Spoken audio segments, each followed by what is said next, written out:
আমরা কি আসলে ভেবে দেখেছি যে কখনো এই নির্দিষ্টকরণ নাই হতে পেরেছে? কি নির্দিষ্টকরণ নাই হয়? তাহলে সুফিদের আত্মকেন্দ্রিক যে গবেষণা থাকে, সেই গবেষণার মূল নির্যাস হলো একমাত্র আল্লাহকে চাই, দ্বিতীয় কোনো চাওয়াই তো নেই। তাহলে দ্বিতীয় যদি কোনো অপশন না থাকে তাহলে শূন্য হয়ে যায় সব। তাহলে সেই শূন্যতার ভ্যাকুয়াম যদি আমি তৈরি করতে পারি তাহলে এই পূর্ণতার অবগাহন আমার জন্য সঞ্চালন হবে। তাহলে সেই সিঁড়ি আমাকে আহ্বান করবে, তুমি এই দিকে আসো।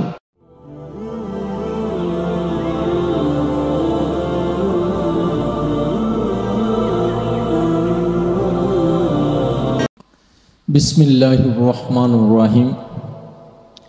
ওয়াকালা রব্বুকুম উদুনি আস্তাজিব লাকুম। তুমি একা ডাকো, ডাকের সঙ্গে সঙ্গে জবাব পাবে। রব বলিলেন। আয়াতে কারিমার উপর সামান্য কিছু আলোচনা রাখতে চেষ্টা করব। শুরুতেই বলে রাখি, গবেষণা হলো একটি বিস্তৃত ভাবধারা।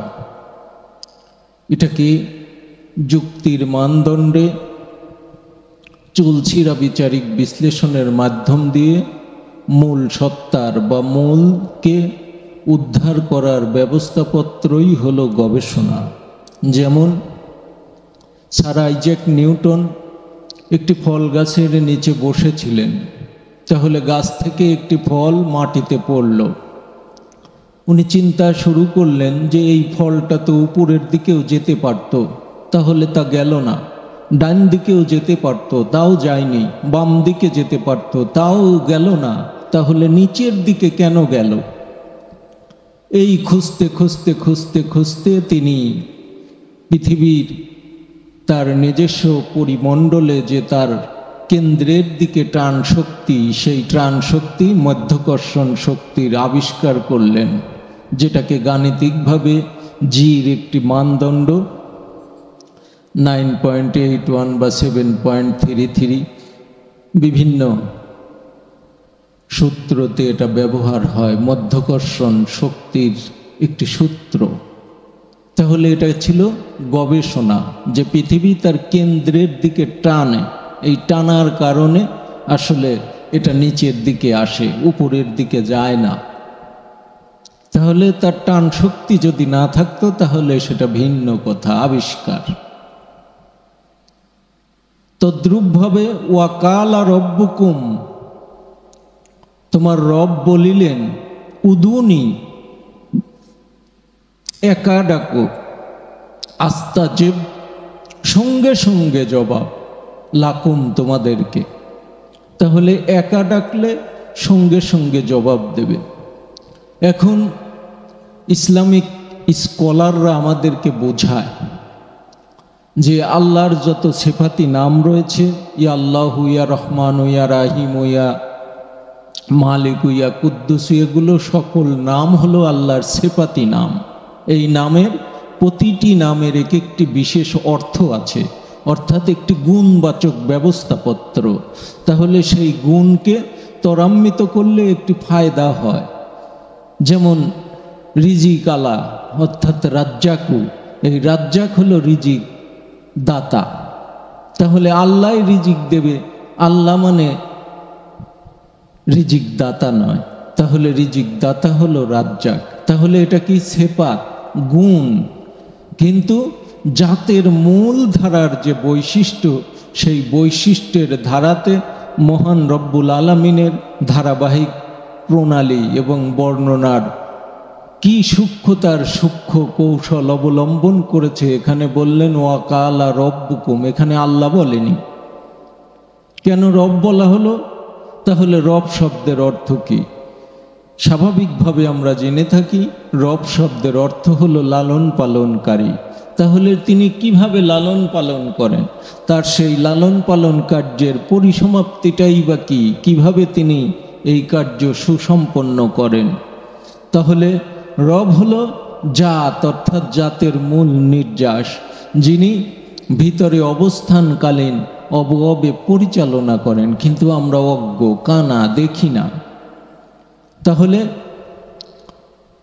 একটু বোঝার জন্য বলি, আমার প্রথম লিখনির বইটা আধ্যাত্মিক বিধানে আল্লাহকে দুইটি বিভাজনে দেখানো হয়েছে। অর্থাৎ আল্লাহকে যদি আমরা ভাষাগতভাবে সন্ধি বিচ্ছেদ করি তাহলে সেটা হয় আল যোগ লা, এই দুইটি শব্দের সমন্বয়ে হয় আল্লাহ। আরবিতে আলিফ হা, আলিফ লাম, লাম হা, এই চারটি হরফের সমন্বয়ে আল্লাহ। তাহলে এই আল্লাহ একটি গুণবাচক নাম, এটা সিফাত, অর্থাৎ একটি গুণের বহিঃপ্রকাশ। তাহলে এই নামের বরকত আমরা লাভ করে থাকি, এই নামের জিকির করা হয়, সাধকরা দীর্ঘ সময়কাল ধরে এই জিকিরে রত থাকে। এর অর্থ হলো এই গুণের বহিঃপ্রকাশ, এই সিফাতে যে গুণের বৈচিত্র্য আমার ভিতরে উদ্ভাসন হোক, তার ক্রিয়াশীল ব্যবস্থার দ্বারা আমি পরিচালিত হই, এজন্য এই প্রক্রিয়াগুলো দেখানো হয়, কিন্তু এটা মূল নয়। তাহলে মূলটা কি? তো আল্লাহকে যদি দুইটি বিভাজনে ভাগ করা হয়, আমার বইটাতে উল্লেখ রয়েছে, সেটা হলো আল যোগ লা। এই আল শব্দের অর্থ আরবির থেকে বাংলায় ট্রান্সলেট জিরো, অর্থাৎ পাওয়া যায় না, নেই। তাহলে আল শব্দের ইংরেজি অক্ষরে আমরা পাই হলে আর্টিকেল, অর্থাৎ দি। কোনো কিছুকে নির্দিষ্টকরণ করে বোঝানো হলে তাহলে তার পূর্বে দি বসে, এটা আর্টিকেল। তাহলে সেই আর্টিকেল হলো নির্দিষ্টকরণ একটি ব্যবস্থা। তো যেহেতু ইংরেজিতে এই আর্টিকেল পাই, তাহলে এই আল শব্দের অর্থ হলো নির্দিষ্টকরণ, আর লা শব্দের অর্থ হলো নাই, অর্থাৎ শূন্য। তাহলে নির্দিষ্টকরণ নাই হলো আল্লাহ হয়। তো আমরা কি আসলে ভেবে দেখেছি যে কখনো এই নির্দিষ্টকরণ নাই হতে পেরেছে? কি নির্দিষ্টকরণ নাই হয়? তাহলে সুফিদের আত্মকেন্দ্রিক যে গবেষণা থাকে, সেই গবেষণার মূল নির্যাস হলো একমাত্র আল্লাহকে চাই, দ্বিতীয় কোনো চাওয়াই তো নেই। তাহলে দ্বিতীয় যদি কোনো অপশন না থাকে তাহলে শূন্য হয়ে যায় সব। তাহলে সেই শূন্যতার ভ্যাকুয়াম যদি আমি তৈরি করতে পারি, তাহলে এই পূর্ণতার অবগাহন আমার জন্য সঞ্চালন হবে। তাহলে সেই সিঁড়ি আমাকে আহ্বান করবে, তুমি এই দিকে আসো। আজকে বড়ই পরিতাপের বিষয়, সারা বাংলাদেশে একটি তাপদাহ ব্যবস্থার মধ্য দিয়ে মানুষ পেরেশানিগ্রস্ত, অথচ আল্লাহকে আমরা দোষারোপ করছি। এইটা খুব কষ্টদায়ক একটি ব্যবস্থাপত্র। কেন? যে আল্লাহ গরম দিচ্ছে, তাহলে আল্লাহ আমাদের উপর গজব নাজিল করেছে। আজকে কোথায় যেন বৃষ্টির পূর্বে শিলা পড়েছে, কয় দেখো আল্লাহ গজব পড়তেছে। বৃষ্টি নেই, ঝড় নেই, অথচ শিলা পড়ে। এই যে মানসিকতা, এই মানসিকতার থেকে আসলে বের হয়ে আসতে হবে যে আল্লাহ দোষভুক্ত হতে পারে না, তাকে দোষের অবয়বের বাইরে নিতে হবে। নইলে তার কল্যাণ, তার রহমত, তার ফায়েজ, তার বরকত আমরা কি দিয়ে লাভ করব? প্রথমেই দোষমুক্ত করে ফেলি যে আল্লাহ গজব দেশে, এর থেকে পরিত্রাণের জন্য আমরা সমবেত হয়ে আজ 15 দিন যাবৎ বাংলার বিভিন্ন প্রান্তে ইস্তিস্কারের নামাজ আদায় হয়। এত দোয়া, এত কান্নাকাটি, আল্লাহ তো শোনে না। তাহলে কোরআন বলছে ওয়াকালা রব্বুকুম উদুনি আস্তাজিব লাকুম, তুমি একা ডাকো সঙ্গে সঙ্গে জবাব দেবে। তাহলে সঙ্গে সঙ্গে জবাব, একা তো বাদ দিয়ে সমবেতভাবে আমরা ডাকাডাকি শুরু করেছি, আল্লাহ তো শোনে না। অথচ আমরা ধর্মীয় পরিত্রাণ লাভের জন্য এই সকল পন্থা আর এই ধর্মের মহড়াটাকেই আসল বলে বিবেচ্য করে গ্রহণ করেছি। এর বলয় থেকে বের হওয়ার যেন কোনো সুযোগই আমরা আর দেখি না। এই বলয় থেকে আসলে বের হতে হবে, আল্লাহকে দোষমুক্ত অবয়বে জানতে হবে। পৃথিবীতে যত দুর্যোগ, যত পরিত্রাণ আমরা লাভ করতে চেষ্টা করি বা চাই, তাহলে সেই চাওয়ার পিছনে আমাদেরকে কার্যকরী ব্যবস্থার দিকে পরিগমন করতে হবে। যদি কার্যকরিতার দিকে আমরা যেতে না পারি তাহলে সেটা হয় না, হতে পারে না। তাহলে এতদিন যাবৎ ধরে যে এই প্রক্রিয়াতে সালাত আদায় করে আল্লাহর কাছে বৃষ্টি চাইলে বৃষ্টি হয়, নামই বৃষ্টির নামাজ, তো বৃষ্টির নামাজ, বৃষ্টি তো হয় না, অথচ আমরা এটা বুঝতে রাজি নই। দেখো বৃষ্টির জন্য সবাই একখানে সমবেত হয়ে নামাজ পড়ছে, এটা নিয়ে ক্রিটিসাইজ করে, কেউ কেউ উপহাস করে। আসলে এটা উপহাস নয়, কালাম বলছে যে তুমি একা ডাকো, সঙ্গে সঙ্গে জবাব দেবে। তাহলে সঙ্গে সঙ্গে জবাবের প্রক্রিয়াতে আমরা নেই। তাহলে আমরা বাকির লোভে সেই কবে মারা যাব, মালাকাল মউত এসে আমাকে গ্রেপ্তার করবে, তারপর মাটির গহ্বরে থুই আসবে, সেখানে নাকি আবার ফেরেশতায় জাগরণ ঘটাবে, অর্থাৎ আবার যান সঞ্চালন করবে ফেরেশতা। ফেরেশতায় যান সঞ্চালন করে, এরকম উদ্ভট গাঞ্জাখোররা তাও একরকম কথা বলে, কিন্তু তার চাইতে উদ্ভট বাক্যগুলো দ্বারা আমাদের মন মগজ ধুলাই করে ফেলছে, যেন আমরা এর থেকে বাইর হবার আর কোনো রাস্তা দেখি না। খবরে বাঁধার তো একটা পরিমাণ বা পরিসীমা আছে, যেখানে এই মানব মণ্ডলীকে ক্রাউন অফ দি ক্রিয়েশন বলা হয়েছে, আরবিতে বলে আশরাফুল মাকলুক, সৃষ্টির সেরা। তাহলে সেই সেরার কাছে যত সৃষ্টি রয়েছে সব তাবে, অর্থাৎ এই সেরার কল্যাণের জন্য সকল মাকলুককে সৃষ্টি করা হয়েছে। তাহলে ফেরেশতা তো একটি মাকলুক, তাহলে সেই মাকলুক আবার বিশেষ মাকলুক, সেই মাকলুকের কোনো নফসও নাই, রুহুও নাই। তাহলে সে নাকি আবার জানলি এসে মানুষের মধ্যে সঞ্চালন করে। এটা নেশাগ্রস্ত অবস্থার তো একটা পরিমাণ থাকে, তার চাইতেও ভয়ঙ্কর একটি অপসংস্কৃতি আমাদের এই মগজ আকৃষ্ট হয়েছে, ধুলাই হয়ে গেছে, এর থেকে বাড়ানোর কোনো রাস্তা নেই। তাহলে সেখানে যান সঞ্চালন করে, ভালো কথা, যদি সঞ্চালন প্রক্রিয়াই হবে তাহলে তো আবার মানুষ রূপেই হয় না, অন্য কোনো রূপ হয়। যদি মানুষ হয় তাহলে ফেরেশতার চাইতে বড়, তাহলে ফেরেশতাই আবার মানুষকে নাকি জিজ্ঞাসা করে মান রব্বুকা মান নবিউকা মান দীনুকা। এর অর্থ কি? এটা হাদিস, এই হাদিসের রেফারেন্স দিয়ে আমাদেরকে বলে, অথচ তারা ওলি মানে না। যখন এই হাদিস সংকলন হয় নাই, আল্লাহর রসুল দুনিয়ার থেকে পর্দা গ্রহণের 250 বছরের অধিক সময় পরে এই হাদিস সংকলন হয়। তাহলে সেই সংকলন হবার পর পুস্তক আকারে সন্নিবেশিত হতে আরও কত বছর গত হয়ে গেছে, তার ইয়াত্তা কেউ প্রকাশ করে না। অথচ রসুল ওফাতের 50 বছর অবধির থেকেই এই পীরতন্ত্র বা অলিদের অগ্রযাত্রার। তো একজন বলতেছিল যে বাবা তাইলে ওখানে ফেরেশতা প্রশ্ন করবে, ফেরেশতা আরবিতে কথা বলবে, আমি এইটা আপনারে বলছে। তো কয় না, এইটা তো আমরা হর হামেশাই জেনে থাকি বা প্রকাশ করে থাকি, এইটা তো কিতাবে আসছে, হাদিসে আসছে যে ফেরেশতা আল্লাহ সবাই কথা বলবে আরবিতে, ওখানে বাংলার কোনো স্থান নাই। এই যে একটা মগজ ধুলাই, কারণ কোরআন বলছে যে আমি কোরআনকে আরবি ভাষায় নাজিল করেছি। কোরআন যে আরবি এইটাতে কিন্তু বলা হয়নি, কোরআন আরবি ভাষায় নাজিল করেছে। আর এইটার উপর তারা সুযোগটা নিয়ে মানুষকে বোঝায় যে ফেরেশতারা আরবিতে কথা বলবি, আল্লাহ আরবিতে কথা বলবি। তাহলে সারা পৃথিবীতে 4000-এর উপর ভাষাই রয়েছে। তাহলে এটা আবার আঞ্চলিকতার প্রভাবে এটা লক্ষ লক্ষ ভাষা হয়ে যায়। যেমন পাবনা অঞ্চলের ভাষায় একরকম, নোয়াখালীর ভাষায় একরকম, চিটাগাংয়ের ভাষায় একরকম, এখানে প্রত্যেকটি একটা নিজস্বতা রয়েছে অঞ্চল ভেদে। তাহলে সবাই আমরা বাঙালি, কিন্তু অঞ্চল ভেদে এরকম তারতম্য রয়েছে। তাহলে এই তারতম্যের ভেদে এই কথাগুলো আসলে কে সৃষ্টি করেছে? তাহলে আল্লাহ আরবিতে কথা বলবি, তারা এইটা বলে। কোরআন যে আরবি, এরাবিক, হুজুর পাক সাল্লাল্লাহু আলাইহি সাল্লাম মক্কা বা আরব কান্ট্রিতে আসার কারণে তাদেরকে বোঝানো সহজলভ্য যেন হয়, সেই প্রক্রিয়ার জন্য কোরআন আরবি ভাষায় নাজিল করেছে। কোরআন বলছে কোরআনকে আরবি ভাষায় নাজিল করা হয়েছে।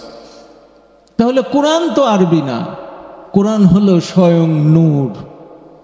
তাহলে সেইটা সম্পর্কে মূল্যায় বা ধর্মের স্কলাররা আমাদেরকে জ্ঞাত করে না কেন? নূর একটি রহস্যময় ব্যবস্থা, এটা আধ্যাত্মিক প্রণালীর মাধ্যমে এটাকে উদ্ধার করতে হয়, এটা জানতে হয়। তাহলে যাদের আধ্যাত্মিকতা নাই, যাদের মোরাকাবা মোশাহেদা নাই, তারা এরকম কিচ্ছা কাহিনী দিয়ে মানুষকে একটি ধর্মের মহড়াতে ওয়াকিবহাল বা একত্বভূতনের প্রক্রিয়ার কৌশলগত বিধানের মধ্যে বেঁধে রেখেছে। কারণ তাদের বিধানের বাইরে তুমি কিছুই বলতে পারবে না, কোনো প্রশ্নের জিজ্ঞাসা থাকতে পারে না, কারণ কোনো থিসিস নেই, কোনো গবেষণা নেই। তাহলে এই প্রক্রিয়াগত ব্যবস্থার থেকে উত্তরণটা কোথায়? তাহলে সেই উত্তরণের জন্য আমরা বারবার আহ্বান করি যে আসো, বসো, মুরিদ হও, 4 মাসের একটি মোরাকাবা করো, দেখো আসলে রহস্য লোকের কোনো নির্যাস তুমি উপলব্ধি করতে পারো কিনা। যদি পারো তাহলে সেটা আইনুল ইয়াকিন, অর্থাৎ চোখে দেখা ঈমান, এই ঈমানের লটচর হবে না।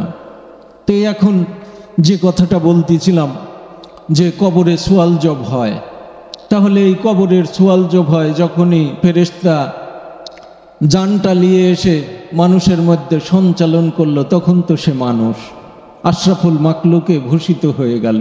তাহলে তাকে আবার ফেরেশতায় কিভাবে প্রশ্ন করে? তাহলে আতাইলে তুলেই তো উল্টাপালি ধরতে পারে যে তোর ফেরেশতাগিরি এখন ছুটাই, তা তো কোনো দিন দেখলাম না। আসলে কবরে যায় হলো আমার লাশ, আমি যদি মারা যাই তাহলে আমার এই লাশটাকে মাটির গর্তে পোঁতা হয়, এইটাকে সমাধি বা কবরও বলা হয়। এটা মূল না। হাকিকি কবর হলো প্রতিটি জীবন্ত দেহই হলো হাকিকি কবর, কারণ এই জীবন্ত দেহেই প্রতিনিয়ত কষ্ট আযাব যন্ত্রণা ভোগ করে, সুখের মূর্ছনায় মোহমান হয়ে যায়। তাহলে সুখ আর দুঃখ এই জীবন্ত কবর ভোগ করে। মৃত কবর কখনোই এটা অনুধাবন করার সাহস রাখে না। তো এখন এক বেটায় আমারে বুঝাইতে চায়, তাইলে কি তুমি হাদিস মানো না? আমি হাদিস মানব না কেন? কিন্তু হাদিস এমন নয় যেন সেটা সাংঘর্ষিক প্রশ্নের মুখোমুখি হয়ে হাদিস ল্যাপস হয়ে যায়, সেখানে আর জবাব থাকে না। কয় সেটা কেমন? আমি বললাম কোনো ব্যক্তিকে যদি বাঘে খেয়ে ফেলে তাহলে তার তো কবরই হলো না, তার সোয়াল জবের কি ব্যবস্থা? যারা আমরা দেখি নদীতে লঞ্চ ডুবিতে শত শত মানুষ একবারে নিখোঁজ হয়ে যায়, তাহলে তাদের দাফন কাফনের কোনো ব্যবস্থা হয় না, তাহলে তাদের সোয়াল জবটা কি হয়? তাদের রুহের সঞ্চালন বা জানটা কিভাবে সঞ্চালন করে? এভাবে তো হাদিস হতে পারে না। তাহলে এগুলো হলো স্বার্থকেন্দ্রিক ইসলামের হাদিস। তাহলে এগুলো দিয়ে আমাদের এই চোখে কালো কাপড় বেঁধে দেওয়ার মতো বেঁধে রেখেছে ধর্ম। তাহলে এর বলয় থেকে আসলে হাকিকি ব্যবস্থার দিকে উত্তরণে পরিগমন করতে হবে। তাহলে মহান রব্বুল আলামিন তার এই কালামের মধ্যে উনি বর্ণনা করলেন যে ওয়াকালা রব্বুকুম উদুনি আস্তাজিব লাকুম, তুমি একা ডাকো, রব বলিলেন, সঙ্গে সঙ্গে জবাব পাবে। তাহলে এই একা সমন্বয়ভাবে সার্বিকভাবে সকলেই ডাকে, আল্লাহ তো কোনো জবাব দেয় না। তাহলে আয়াতে কারিমার বিচারিক বিশ্লেষণে আসতে হবে, আয়াতে কারিমার উপর থিসিস বা গবেষণা চালাইতে হবে। যেহেতু আয়াতে কারিমা হলো শাশ্বত চিরন্তন সত্য একটি অবয়ব, তাহলে সেই অবয়বের ফলপ্রসূ ব্যবস্থা কেন আমরা লাভ করতে পারি না? তাহলে সেই ব্যবস্থার দিকে আমাদেরকে যেতে হবে। তাহলে রব যদি লালন পালনকারী হয়, তাহলে তার লালন পালনকারীর ব্যবস্থাপত্র তিনি আঞ্জাম দেয় কিভাবে? প্রতিটি অবয়ব, দেশে যদি দুর্যোগ, দুর্ভিক্ষ, মহামারী বা কোনো গজব আল্লাহর পক্ষ থেকে ত্বরান্বিত হবে, তাহলে তার প্রতিনিধির কাছে বার্তা আসে। তাহলে সেই প্রতিনিধিগণ সেই বিষয়ে মানুষকে সচেতন করে যে তোমরা সাবধান হও, আল্লাহর পক্ষ থেকে গজব ত্বরান্বিত হচ্ছে। তাহলে তোমরা যদি এই অবাঞ্ছিত কর্ম থেকে বারিত না হও, তাহলে আল্লাহর পক্ষ থেকে অবধারিত গজব। তাহলে এটা হলো মানব সৃষ্টকৃত এই দুর্যোগ, হয়েছে, অথচ আমরা প্রথমেই দোষ দেই আল্লাহকে। তাহলে ফলটা কি দাঁড়ায়? আল্লাহর দোষ দিয়ে আবার আল্লাহর কাছে পানাহা চাই। তাহলে এই যে একটি আত্মসাংঘর্ষিক ব্যবস্থাপত্র আমাদের ধর্মীয় অনুভূতিতে এবং পালনতব্য কর্মকাণ্ডের মধ্যে আমরা ডুবে গেছি, এর থেকে বাইর হওয়া খুবই দুষ্কর। এজন্য আমার পীর ও মোর্শেদ বলতেন যে বাবা, তুমি যে মুরিদ হবে, তাহলে এই মুরিদ হতে হলেও তোমাকে এক একটি বলয় ছিন্ন করে এখানে আসতে হবে। তুমি স্বপ্রণোদিতভাবে স্বাভাবিকভাবে যেরকম দোকান থেকে একটি পণ্য কিনে নিয়ে আসো, এইভাবে তুমি এই রাস্তায় আসতে পারবে না। তুমি বুঝতেই পারবে না তোমাকে কোন বলয় কিভাবে এই আঁকড়ে ধরছে। তাহলে সেই বলয়কে ছিন্ন করতে হলে নিজের ইচ্ছা শক্তির প্রয়োগ করতে হবে সঠিক ধারাতে তার কার্যকরী। তাহলে রব বলিলেন, কি বলিলেন? একা ডাকো। তাহলে এই একা কিভাবে হয়? এখন আমি তো বাড়িতে একাই থাকি, ঘরের দরজা জানালা সব কিছু বন্ধ করে দিয়ে রাতের পর রাত আল্লাহ আল্লাহ আল্লাহ আল্লাহ, তসবিহ তাহলিল কত কিছুই, আল্লাহর কত গুণবাচক নাম আমি ফলাও করে তাকে ডাকাডাকি করি। আল্লাহ একদিনও বলল না বান্দা কেন এত ডাকাডাকি করো। কারণ সিস্টেমেটিক যে ব্যবস্থা, সেই ব্যবস্থায় তো আমরা যাই না। কারণ ব্যবস্থায় না গেলে এটা কার্যকরিতা হয় না, ফলপ্রসূ হয় না। তাহলে একা হতে হলে কি করতে হবে? আমার ভিতরে শয়তান, ইবলিস, মরদুদ, খান্নাস, এই চারটি সত্তা বিরাজিত রয়েছে। নয় তাদেরকে উপরায়ে আমার ভিতর থেকে বের করে দিতে হবে, আর নইলে তাদেরকে আগে মুসলমান করতে হবে। এই জন্মসূত্রে মুসলমান মুসলমান নয়। কুরআন বলছে যে তোমরা মুসলমান না হয়ে মারা যেও না। তাহলে মুসলমান হতে হয়। তাই মুসলমান হতে হলে আত্মপ্রত্যয় লাগে, আত্মস্বীকৃতির ধারাতে নিজেকে চলতে হয়। তো নিজের হিসাবটা যদি নিজে না করে চলতে পারা যায়, তাহলে কোনোটাই ফলপ্রসূ হবে না। তরিকাতে আসলেই বা কি, কোনো ফলপ্রসূ নেই। কারণ নিজের হিসাব আগে নিজে করতে শিখতে হবে। তাই জ্ঞানীগণ বলে থাকেন যে পৃথিবীর সর্বোচ্চ আদালত হলো মানুষের বিবেক। তাহলে সেই বিবেককে জাগ্রত করতে হলে নিজের মধ্যে আত্মপ্রত্যয় জাগরণ ঘটাতে হয়। তাহলে এই শয়তান, ইবলিস, মরদুদ, খান্নাস চারটি সত্তা, আমরা তো এক নামে শয়তান শয়তান বলে জানি। মন্দর থেকে একটি মানুষকে বাড়িত হবার যে শিক্ষা, সেই শিক্ষাই রব রূপে দিয়ে থাকেন এই গুরু মাশায়েখগণ। এটা প্রাথমিক, এটা চূড়ান্ত না। সর্বকালে সর্বযুগে আল্লাহ তার বিধানকে কার্যকরী করার জন্য প্রতিনিধি রেখেছেন। কারণ প্রতিনিধি শূন্য হলে আমরা অভিভাবকহীন, আমাদের উত্তরণের কোনো ব্যবস্থাই থাকে না। তাহলে এই একা হওয়ার যে প্রথম কার্যক্রম, সেটাই হলো একজন গুরু নির্দেশিত ব্যবস্থায় পরিচালিত হতে হবে।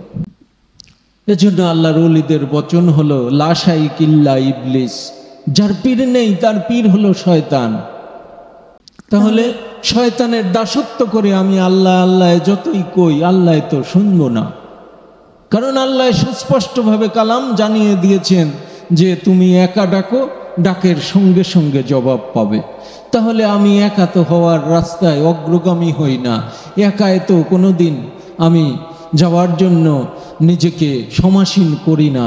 তাহলে কি দিয়ে কার্যকারিতা পাবে, কি দিয়ে ফলপ্রসূ হবে? তাই ফলপ্রসূর যে মানদণ্ড, যে রেজাল্ট, সেটা হলো শূন্য। এই সব কিছুর অবয়বগুলোই হলো প্রকৃতপক্ষে ভিতরগত। এজন্য ভিতরগত ব্যবস্থাটাকে আমরা আধ্যাত্মিকতা বলে জেনে থাকি। কারণ সেই আধ্যাত্মিক প্রণালীর মাধ্যমে এই নির্যাসকে উদ্ধার করতে হয়, এর কার্যকরী ফলপ্রসূ করতে হয়। তাহলে একজন গুরু নির্দেশিত ব্যবস্থার দ্বারা কেন তাকে ধরতে হয়?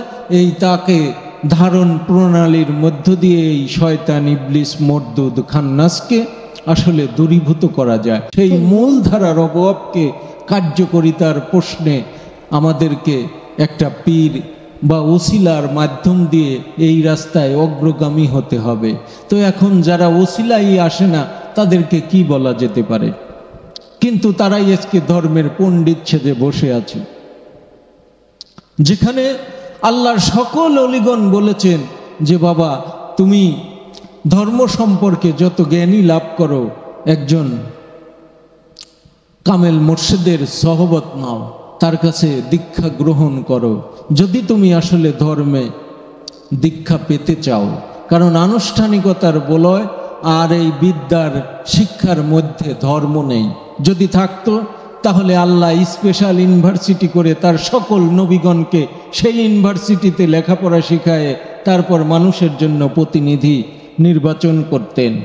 এখন আমরা দুনিয়াদারির পরবশের মধ্যে সবসময় নিয়োজিত থাকি, আজান হলে মসজিদে যাই আর মনে হয় আল্লাহ যা করলাম তাই আল্লাহ শুনে নিন।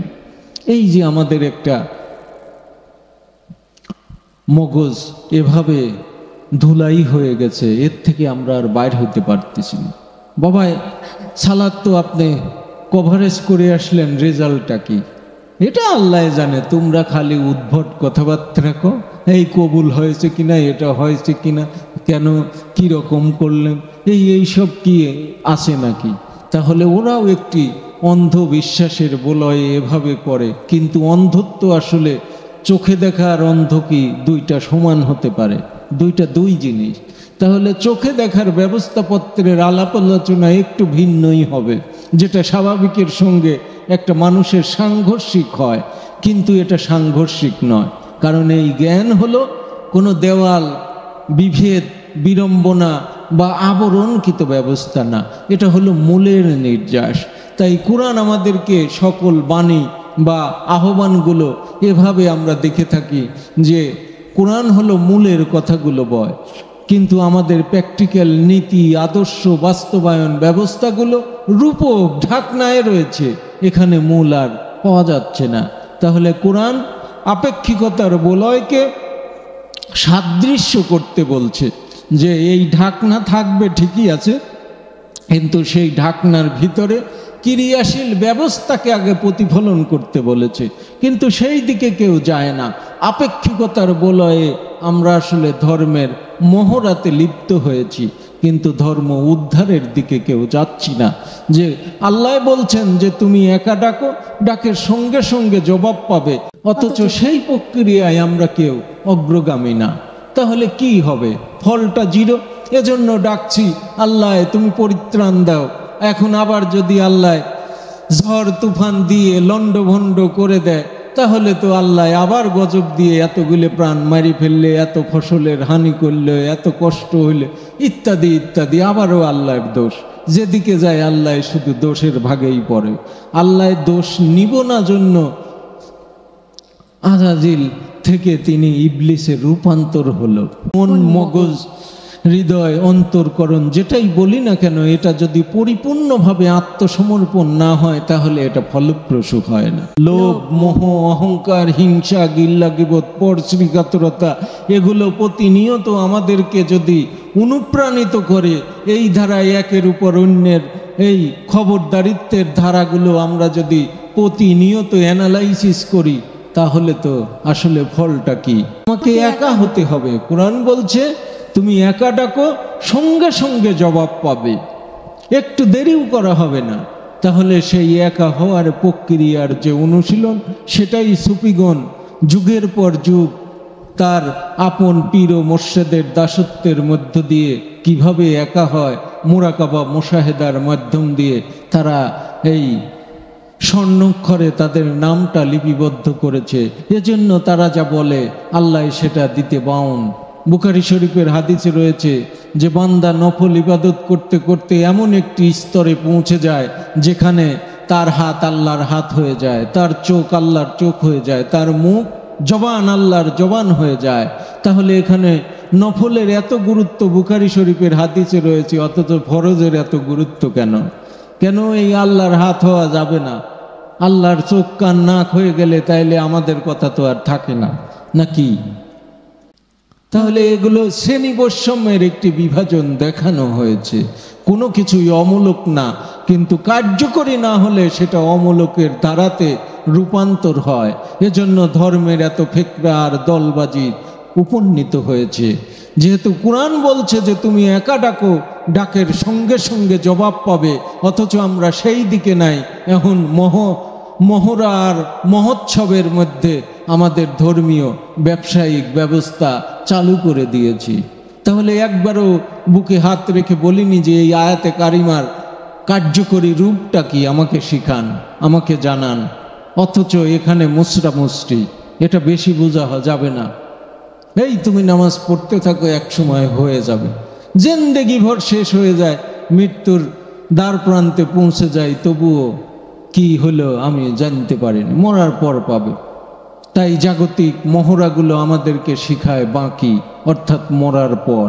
আর সুফিগণ শিখায় যে তুমি এখানে যদি না পাও এই আমলগুলো করার পরে, তাহলে তুমি আমাকে ফেলে আবার আরেক জায়গায় গিয়ে চেষ্টা করো, কারণ তোমাকে এখান থেকেই সত্য উদ্ধার করতে হবে।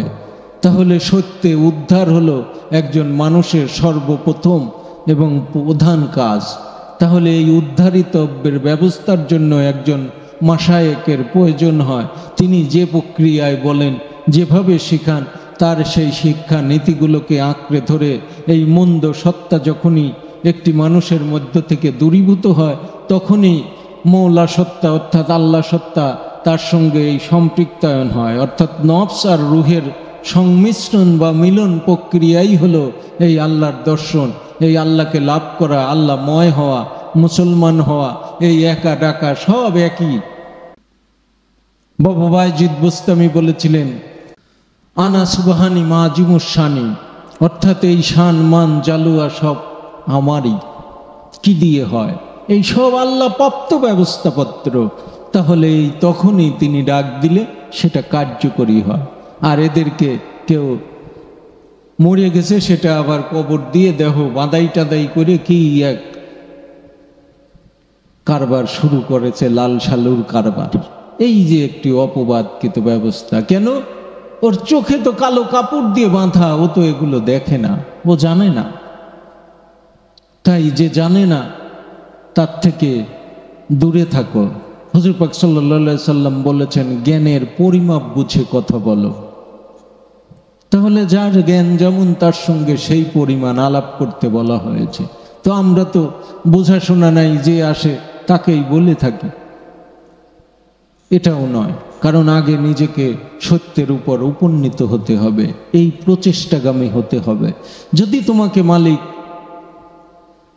ইজাজত দেয় বা তোমাকে বলার পারমিশন দেয়, তখন তুমি অটোমেটিক বলতে পারবে, তোমার শিক্ষার প্রয়োজন নেই।